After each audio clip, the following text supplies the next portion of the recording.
Alright, Cliff Begg, we're here in front of your 1942 V8 Ford. Tell me a little bit about this car. This car came from Canada in 1942 to New Zealand for the New Zealand government, and they were converted to right-hand drive in the factory, and there was 10 came to New Zealand like this car, and the 2 went to Burnham. This is one of the 2 from Burnham, and today this is the only one left in New Zealand out of those 10 cars that's been restored. The rest have been gone.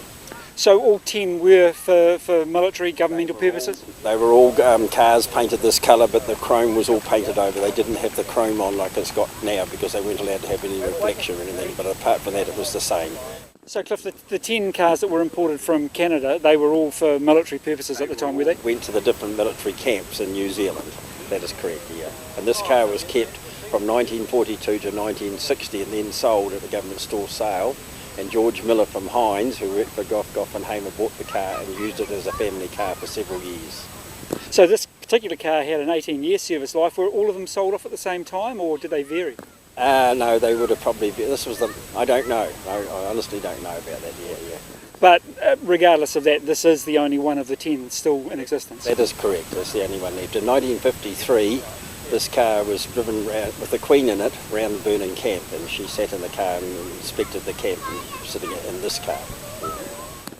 You also mentioned to me earlier on that when it did come into the country, the chrome wasn't as flash as it looks today. What's the story behind that? No, well, because they weren't allowed to have any military vehicles with reflection with the chrome and that, the hubcaps and all this chrome around here was all painted over with the army colour, and it's been taken off since.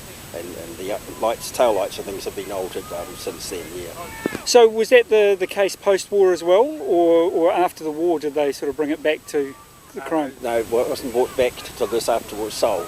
Only when it was sold in 1960 that George Miller, when bought it, he did the restructuring of the chrome in that, yeah. Yeah, Cliff, have you got any idea what the car was used for during its service life? Yes, it was used entirely for staff car, for transporting the colonels and sergeants and things around. And a friend of mine actually drove this car.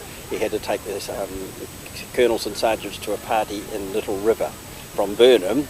He sat in this car in the freezing cold till 2 o'clock in the morning till they were ready to go home. He wasn't allowed to go inside. And what's it like to handle on the road? Very good. It's probably not as good as the modern cars because it's still got cross-ply tyres, and eventually when these tyres wear out I may have to put radials on, which does make a big difference to the steering of the car. Yes, no, it's okay, but it's not like a modern car.